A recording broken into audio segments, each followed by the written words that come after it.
Welcome to my channel. Listen to my stories every day. Comment, like and subscribe to my channel.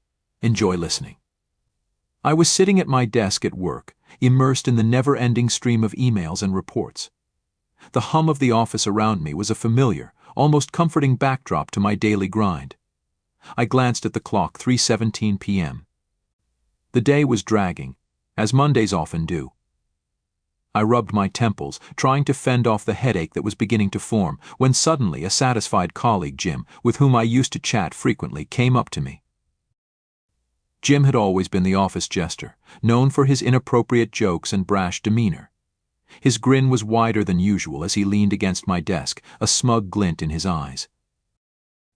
"You know," he began, his voice low but loud enough for me to hear, "our secretary is a real hottie. We had a great time last night. She's got such good stretch marks, if you know what I mean." My fingers froze on the keyboard.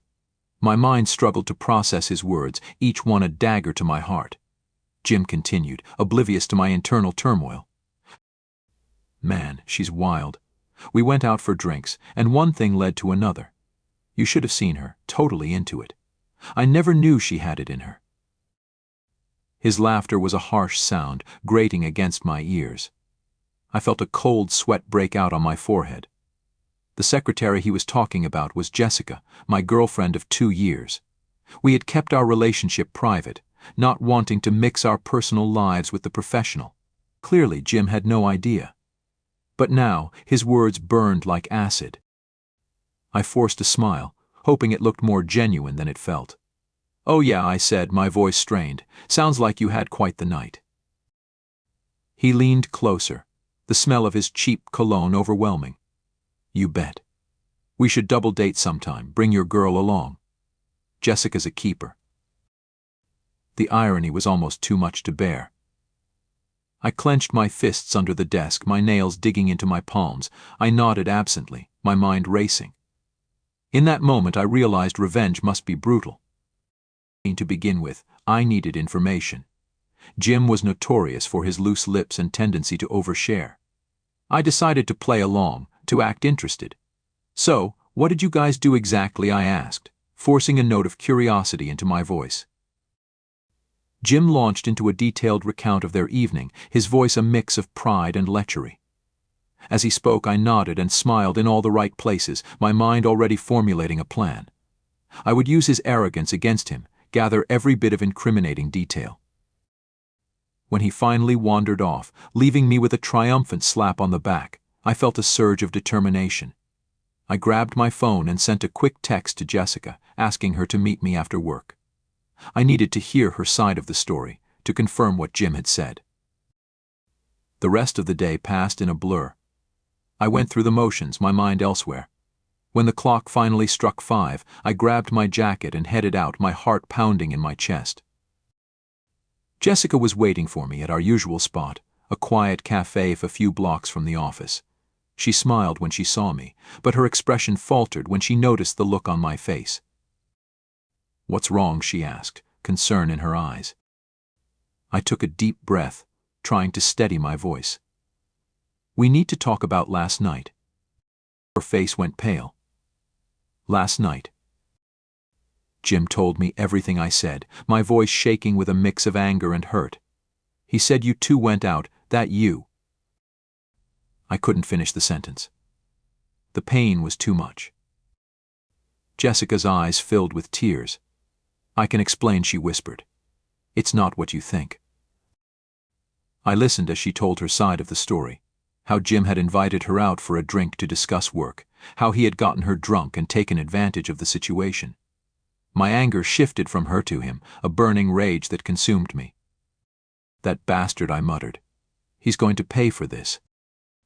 Jessica looked at me, fear and hope mingling in her eyes. "What are you going to do?" "Don't worry," I said, my voice hard with determination. "I've got a plan." As we sat there, I outlined my strategy. We would gather evidence of Jim's misconduct, expose him for the manipulative predator he was. I would use his own arrogance against him, play along with his games until I had everything I needed to bring him down. Jessica nodded, a look of resolve replacing the fear in her eyes. "I trust you," she said, reaching out to squeeze my hand. I squeezed back, my mind already racing with possibilities. Revenge must be brutal, and I would make sure Jim learned that the hard way. As we left the cafe, I felt a sense of purpose, a clarity that had been missing all day. This was just the beginning. Jim had no idea what was coming for him, but by the time I was done, he would regret ever crossing me. The next day I arrived at work with a newfound determination. I greeted Jim with a smile, masking the fury simmering beneath the surface. He grinned back, oblivious to the storm brewing. "Hey man," he said, clapping me on the back. "About that double date?" I forced a laugh. "Yeah, we'll see about that." As I sat down at my desk, I opened a new email and began typing. The first step in my plan documenting every detail, every inappropriate comment, every lecherous remark. Jim had no idea he was digging his own grave, and I was more than happy to hand him the shovel. The next morning, I arrive at the office with a singular focus. The drive to take down Jim is all-consuming. I walk through the revolving doors, nodding absent-mindedly at the receptionist. The usual clatter of keyboards and murmur of conversations fill the air, but today it feels different. Today, it's the sound of opportunity. Jessica and I had spent hours the night before planning. We knew Jim's habits, his routines, and most importantly, his weaknesses. The key to my plan was patience and precision. I just needed the right moments to strike. As I make my way to my desk, I spot Anna, another colleague who often chats with Jessica. Anna is sharp, perceptive, and someone I can trust. I need allies in this, and she seems like a good place to start. "Hey Anna," I greet her, keeping my tone casual.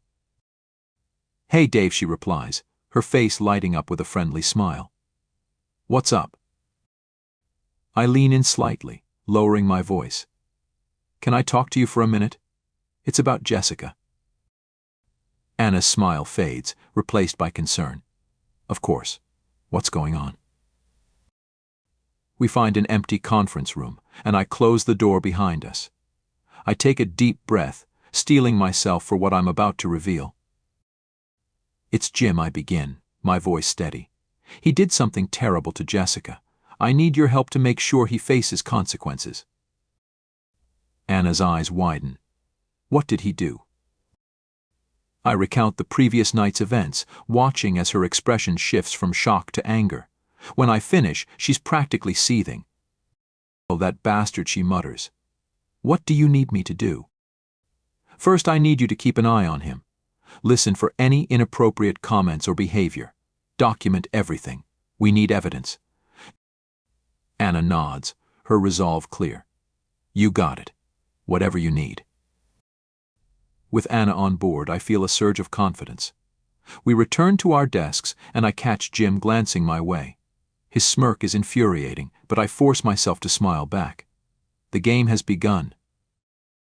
Throughout the day, I notice Jim chatting up several other female colleagues. His behavior is consistent, charming at first, then increasingly suggestive. I note each interaction, documenting times, places, and any witnesses. My notebook becomes a catalog of his misconduct. During lunch, I meet up with Jessica. We sit in a quiet corner of the park across the street from the office. She looks tired but determined. "How's it going?" she asks, taking a sip of her coffee. "Good. I talked to Anna. She's on our side and will keep an eye on Jim. We've got to gather as much evidence as possible," I reply, showing her the notes I've taken so far. Jessica nods, her eyes scanning the pages. "We need more. Maybe we can get him to confess." I think for a moment. "What if we record him? Get him to talk about what he did to you." Jessica's eyes widen. "You think he'd fall for that?" I smile grimly. Jim's ego is his downfall. He loves to brag. If we play it right, he won't even realize he's incriminating himself. The plan forms quickly. Jessica will approach Jim after work, under the pretense of wanting to discuss their night together. I'll be nearby, recording the conversation. We agree to meet in the alley behind the building, where Jim often sneaks out for smoke breaks. The hours drag as we wait for the end of the workday. I can barely focus on my tasks, my mind racing with anticipation. Finally, 5 o'clock rolls around. I pack up my things, exchange a brief nod with Anna, and head to the designated spot. Jessica arrives shortly after, her face set with determination. We hide behind a dumpster, waiting. The minutes tick by, each one stretching into an eternity. Just as I start to worry he won't show, Jim saunters into view, a cigarette dangling from his lips. Jessica steps out from our hiding spot, her voice carrying a mix of hesitance and allure. "Hey, Jim." He turns, a slow smile spreading across his face. "Jessica. Fancy seeing you here." "I wanted to talk about the other night," she says, glancing nervously in my direction. "It was ... intense." Jim takes a drag from his cigarette, clearly pleased with himself. "Yeah, it was. You had a good time, right?" Jessica hesitates, then nods. "Yeah, but I ... I can't stop thinking about it. About us." He steps closer, his grin widening. "Is that so?" Behind the dumpster, I adjust my phone, ensuring the recording app is capturing everything. Jessica continues, her voice soft and coaxing. "Tell me more about what you liked," she says, batting her eyelashes in a way that makes my stomach churn. Jim falls right into the trap, his voice growing more animated as he recounts their night. He embellishes details, his words dripping with arrogance and sleaze. Every boast, every crude remark is recorded, each one a nail in his coffin. As Jessica gently probes for more, Jim begins to slip. He talks about how he got her drunk, how he knew she was vulnerable. The more he speaks, the more his mask of charm slips, revealing the predator underneath. Finally, with enough incriminating evidence, Jessica signals me. I step out from behind the dumpster, my phone still recording. "That's enough, Jim," I say, my voice cold and steady. He spins around, his face a mask of confusion and anger.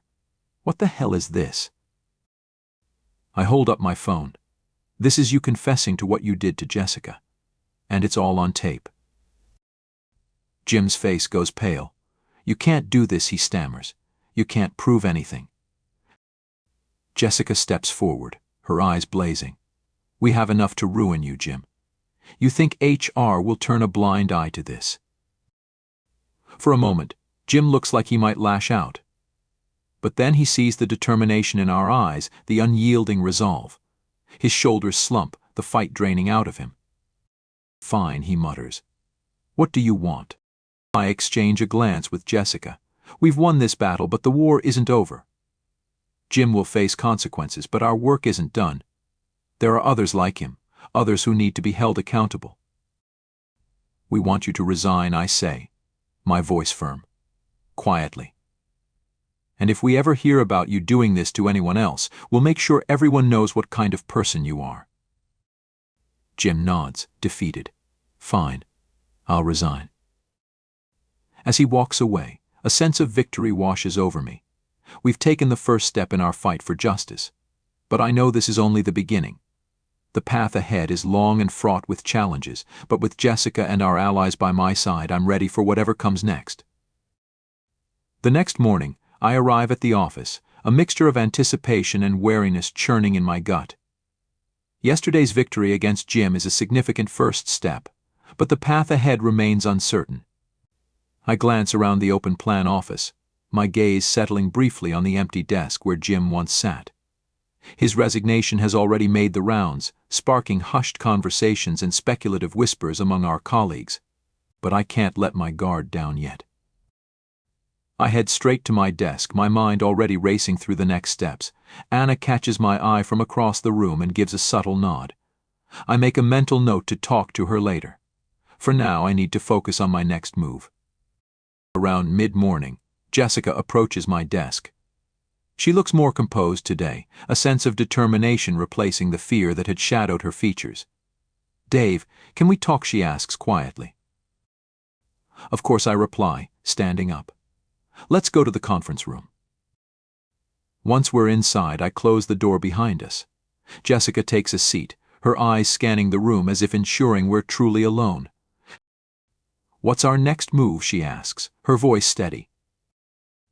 I take a deep breath, organizing my thoughts. We need to ensure that Jim's resignation isn't just swept under the rug. HR needs to take this seriously. We can't let him walk away without facing any real consequences. Jessica nods, her resolve clear. I agree, but how do we make sure they listen? I lean forward, my mind racing through possibilities. We need more witnesses, more people willing to come forward with their experiences. Jim wasn't the only predator in this office. If we can gather enough testimonies, HR will have no choice but to act.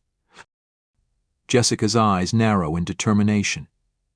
Anna might know others who have been targeted. She's been here longer and knows everyone. I nod. Let's start there. I'll talk to Anna, and we'll see who else we can trust. As we leave the conference room, I spot Anna talking to another colleague, Emily. Emily is relatively new, having joined the company a few months ago. She seems shy but competent. I wonder if she might have her own experiences to share. Anna notices us approaching and waves us over. Hey Dave, Jessica. This is Emily. We were just talking about Jim's sudden departure. Emily looks nervous, her eyes darting between us. Hi, she says softly. Hi, Emily, I reply, trying to put her at ease. We were wondering if you had a moment to talk. It's about Jim. Emily's face pales slightly, but she nods. Sure. We find another quiet spot, and I explain our plan to Emily. As I speak, I can see the apprehension in her eyes, but also a flicker of hope.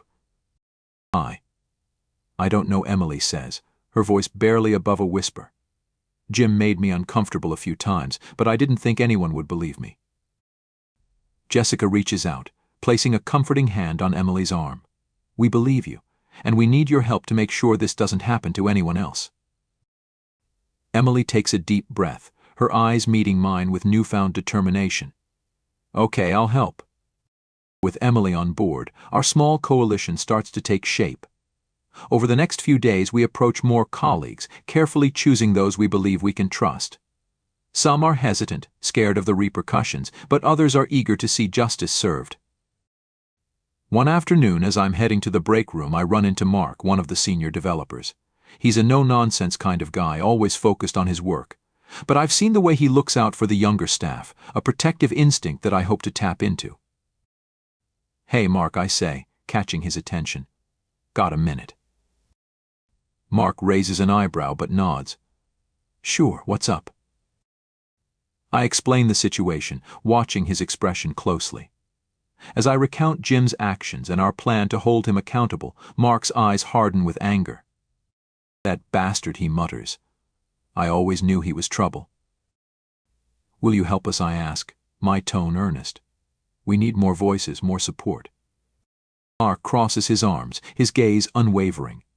Count me in. Let's take him down. With Mark's support, our group gains credibility. His presence reassures others, and soon we have a small but determined team ready to confront HR. We decide to present our evidence together, a united front that can't be ignored. The day of the meeting arrives, and the tension in the air is palpable. We gather outside the HR office, our faces set with determination. Jessica, Anna, Emily, Mark, and a few others stand with me, a show of solidarity that gives me strength.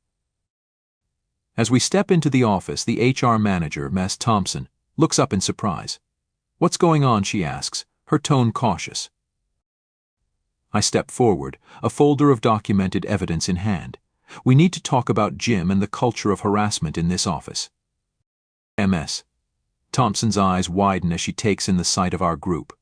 She gestures for us to sit, her demeanor shifting to one of professional concern. All right, let's hear it. We take turns speaking, each of us sharing our experiences and the evidence we've gathered. As the stories unfold, I see the shock and growing anger in Ms. Thompson's eyes. She takes notes, her pen moving swiftly across the paper. When we finish, the room falls into a heavy silence. Ms. Thompson takes a deep breath, her expression grave. Thank you for bringing this to my attention. I assure you we will conduct a thorough investigation. Jim's resignation will not be the end of this. Relief washes over me, but I know this is just the beginning. We need to make sure this doesn't happen again, I say, my voice firm. There has to be a change in the culture here. Ms. Thompson nods, her eyes meeting mine with determination. I agree. We'll implement new training and reporting procedures. And we'll make sure everyone knows that harassment of any kind will not be tolerated. As we leave the HR office, I feel a sense of accomplishment, but also a lingering tension. The fight is far from over, but we've taken a significant step forward.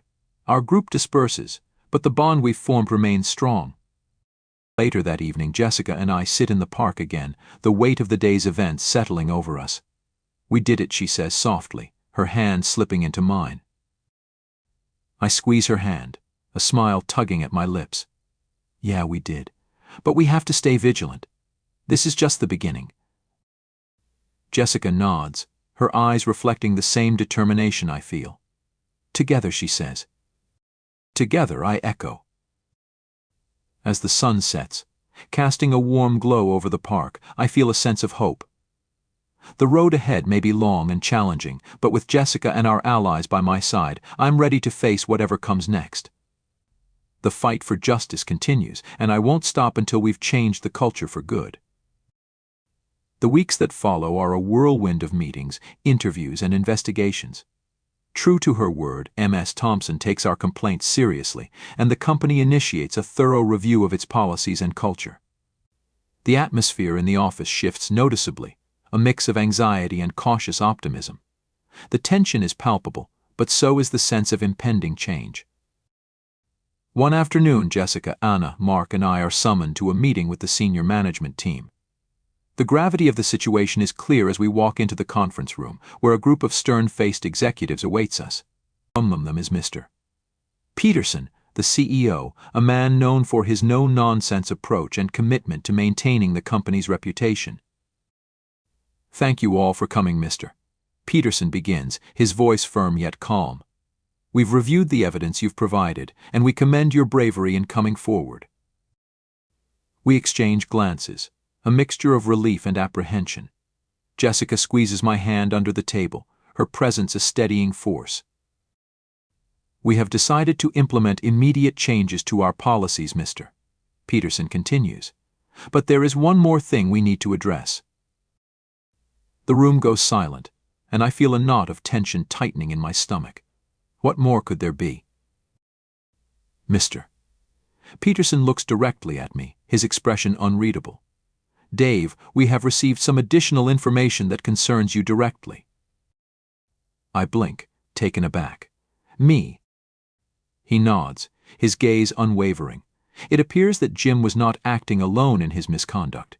We have reason to believe that there were others involved, and that some of these actions were part of a larger scheme. My mind races, trying to process his words. What do you mean? I don't understand. Mr. Peterson's eyes soften slightly. We have reason to believe that Jim was working with someone else, someone who had access to sensitive information and used it to manipulate situations to their advantage.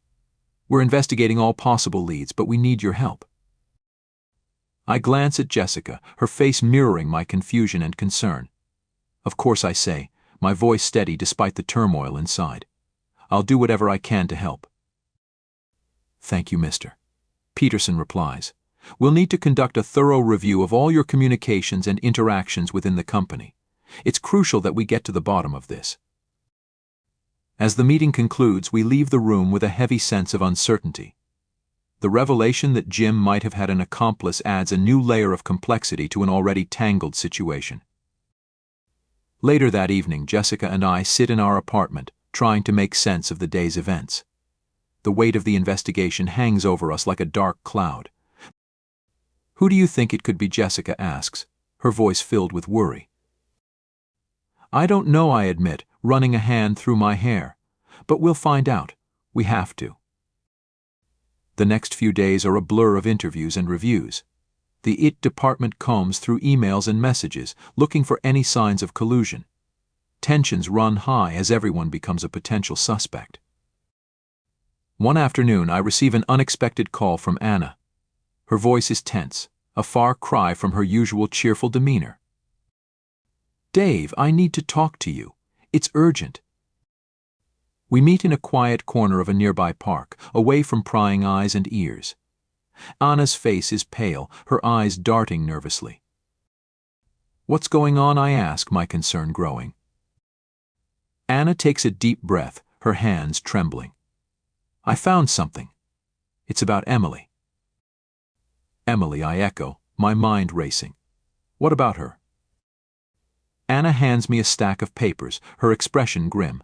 I've been looking into her background. There are some inconsistencies, and I found some messages that suggest she might have been working with Jim. Shock courses through me as I scan the documents. Emily, the shy and seemingly innocent newcomer, had always seemed like an unlikely suspect. But the evidence is damning. Messages exchanged between her and Jim reveal a calculated plan to exploit the vulnerabilities of their colleagues. "I can't believe this," I mutter, my hands shaking. "We trusted her." "We have to tell HR," Anna says, her voice firm. "They need to know." We head straight to HR, where MS, Thompson and Mr. Peterson listen intently as we present our findings. Their expressions harden as they realize the extent of the betrayal. "Thank you for bringing this to our attention, Mr. Peterson says, his voice cold with anger. "We'll handle it from here." The fallout is swift and severe. Emily is suspended pending further investigation, and the office buzzes with rumors and speculation. The sense of betrayal is palpable, but so is the resolve to root out the corruption that has plagued the company. A few days later, as I sit at my desk, a message pops up on my screen. It's from Jessica. "Can you meet me in the park? It's important." I head to our usual spot, my heart pounding with anticipation. Jessica is already there, her face a mix of relief and determination. "I've been thinking," she says, her voice steady. "We can't let this end here. We need to make sure that the changes we fought for are permanent." I nod, understanding her resolve. "You're right. We need to keep pushing, keep holding people accountable. And we need to make sure that the people who were hurt by Jim and Emily get the support they need," she continues. "We can't let them be forgotten." As we sit together, planning our next steps, I feel a renewed sense of purpose. The fight isn't over, but we're stronger now, more determined than ever. The company has a long way to go, but with people like Jessica, Anna, and Mark by my side, I know we can make a difference. The surprise revelation about Emily serves as a stark reminder that the battle against corruption and harassment is never straightforward. But it also reinforces our commitment to creating a safer, more inclusive workplace. And as we move forward, I feel a sense of hope that, together, we can build a better future for everyone. As we rise to leave, Jessica squeezes my hand, a smile tugging at her lips. "We've got this," she says, her voice filled with confidence. "Yeah," I reply, smiling back. "We do." And as we walk away, I know that whatever challenges lie ahead, we'll face them together, stronger and more united than ever before.